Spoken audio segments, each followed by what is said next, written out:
YCP నాయకుడు జోగి రమేష్ చిక్కుల్లో పడ్డాడు. ఇప్పటికే ఒకసారి లిక్కర్ కేసులో ఆయన సోదరుడు ఇద్దరు జైలుకు వెళ్ళొచ్చారు. ఇప్పుడు డొమెస్టిక్ వైలెన్స్ కేసులో మళ్ళీ జైలుకు వెళ్ళేటువంటి ప్రమాదం కనిపిస్తోంది. రాజకీయ కేసుల్లో జైలుకి వెళ్ళడం వేరు, కానీ కుటుంబ సమస్యలతోటి, అందులోనూ గృహహింస కేసులో జైలుకి వెళ్ళడం అనేది పరువు తక్కువ విషయం. ఇప్పుడు జోగి రమేష్ కుటుంబానికి ఇదే పరిస్థితి ఎదురైంది. జోగి రమేష్ కోడలు మేఘన ఆవిడ పేరు, ఆవిడ ఇబ్రహీంపట్నం పోలీస్ స్టేషన్లో జోగి రమేష్ కుటుంబం మీద వేధింపుల కేసు పెట్టింది. ఇదేదో భార్యాభర్తల గొడవ అని చెప్పి మొదట అనుకున్నారు. కానీ ఆమె ఫిర్యాదులో చాలా సంచలనాత్మక విషయాలను వెల్లడించింది.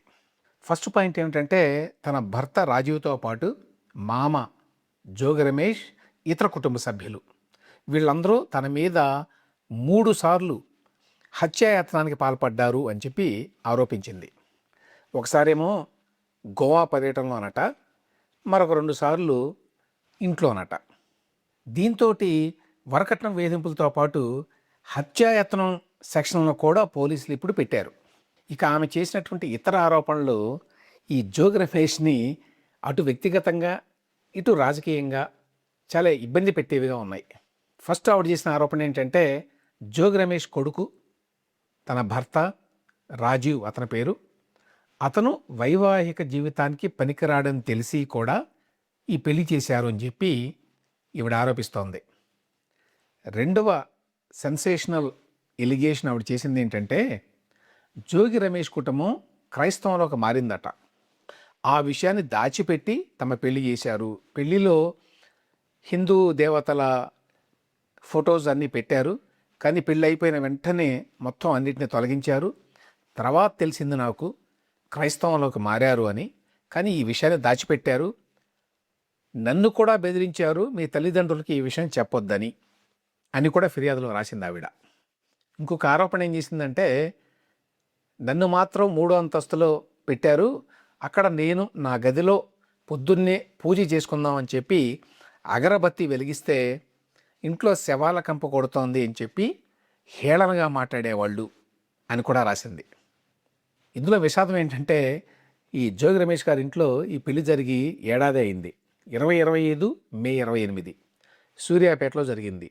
అప్పట్లో వైసీపీ నేత జగన్మోహన్ రెడ్డి గారు కూడా స్వయంగా వెళ్ళి పాల్గొన్నారు.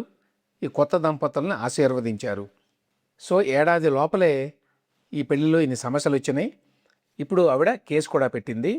ఆ కేసులో జోగి రమేష్తో పాటు ఆయన కుటుంబ సభ్యులు 10 మంది, మొత్తం 11 మంది మీద ఇప్పుడు పోలీసులు ఎఫ్ఐఆర్ నమోదు చేశారు. మేము ఆల్రెడీ చాలా భారీగా కట్నం ఇచ్చాం, అయినా అదనంగా ఇంకొక 5 కోట్ల రూపాయల కట్నం, ఫార్చ్యూనర్ కారు, అలాగే డైమండ్స్ ఇట్లాంటివన్నీ కూడా అడిగారు, ఒత్తిడి చేశారు అని చెప్పి రాసింది ఆవిడ. సో వీటన్నిటినీ కూడా సెక్షన్లో పెట్టారు. ఎవరెవరి మీద కేసు అంటే, A1 ఏమో జోగి రాజీవ్ భర్త అన్నమాట. ఆ తర్వాత జోగి రమేష్, జోగి శకుంతల అత్తమామలు, జోగి రాము జోగి రమేష్ యొక్క సోదరుడు, ఈయన అన్నిట్లో ఉంటాడు. లాస్ట్ టైం జైలుకి వెళ్ళినప్పుడు కూడా ఈయన కూడా ఉన్నాడు, ఈయన కూడా వెళ్ళాడు జోగి రమేష్తో పాటు. ఆయన కొడుకులు 2 మీద, ఇంకా ఇతర కుటుంబ సభ్యుల మీద కూడా పెట్టారు. మొత్తం 11 మంది మీద ఎఫ్ఐఆర్లో కేసులు నమోదైనాయి. ఇప్పుడు ఇక్కడ ఒక పాయింట్ చెప్పాలి, అదేమిటంటే, ఇప్పుడు మనం వింటున్నవన్నీ కూడా ఆరోపణలు, ఆవిడిచ్చిన ఫిర్యాదులో ఉన్న విషయాలు, నిరూపణ కాకుండా వాటన్నిటినీ వాస్తవాలు అని చెప్పి అనుకోవాల్సిన అవసరం లేదు.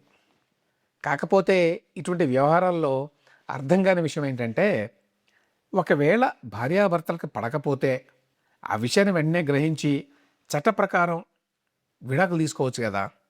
అలా కాకుండా ఇట్లాంటి పరిస్థితిని ఎవరైనా, మరీ ముఖ్యంగా రాజకీయాల్లో ఉన్నవాళ్ళు, ఎందుకు తెచ్చుకుంటారు అనే విషయం అయితే మనకు అర్థం కాదు. ఇక చాలామందికి వచ్చే అనుమానం ఒకటి ఉంది, ఈ కేసు పెట్టి ఆల్రెడీ ఆల్మోస్ట్ 48 అవర్స్ అయింది, మరి ఎందుకు ఇంతవరకు జోగి రమేష్ కుటుంబ సభ్యులను ఎవరిని అరెస్ట్ చేయలేదు? వరకట్నం కేసుల్లో వెంటనే అందరిని అరెస్ట్ చేస్తారు కదా, అరెస్ట్ చేసి జైల్లో పెడతారు కదా. ఒకటి, వెంటనే అరెస్ట్ చేయకపోవడాన్ని అభినందించాలి యాక్చువల్గా ఇబ్రహీంపట్నం పోలీసుల్ని. వాళ్ళు మొదట ఆ అమ్మాయి మేఘన ఎవరైతే ఫిర్యాదు ఇచ్చారో ఆవిడ్ని పిలిపించుకొని ఆవిడ వాంగ్మూలాన్ని తీసుకున్నారు. ఆ తర్వాత దర్యాప్తు మొదలుపెట్టారు. వెంటనే ఎందుకు అరెస్ట్ చేయలేదంటే ఒక రకంగా జోగి రమేష్ సుప్రీంకోర్టుకి రుణపడి ఉండాలి. సుప్రీంకోర్టు వారు 2014లో అర్నేష్ కుమార్ కేసులో ఏం చెప్పారంటే, ఒకటి 7 సంవత్సరాల లోపు శిక్షలు పడేటువంటి కేసుల్లో వెంటనే అరెస్ట్ చేయొద్దన్నారు.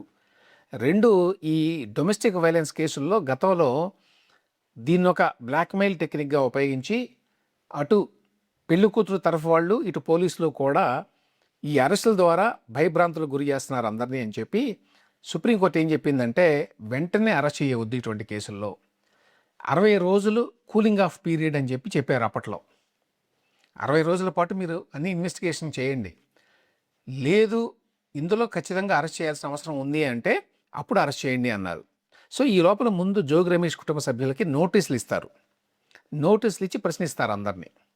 అయితే జోగి రమేష్ మీద పెట్టిన కేసులో ఒక చిన్న తేడా ఉంది. అదేంటంటే, ఇది వరకట్నం కేసు మాత్రమే కాదు, హత్యాయత్నం కేసు కింద కూడా సెక్షన్లు పెట్టారు. కాబట్టి అందులో ఏమైనా మరి రుజువులు దొరికితే ఆ రకమైన ప్రయత్నం జరిగింది అని అప్పుడు పోలీసులు అరెస్ట్ చేయడానికి కూడా అవకాశం ఉంటుంది.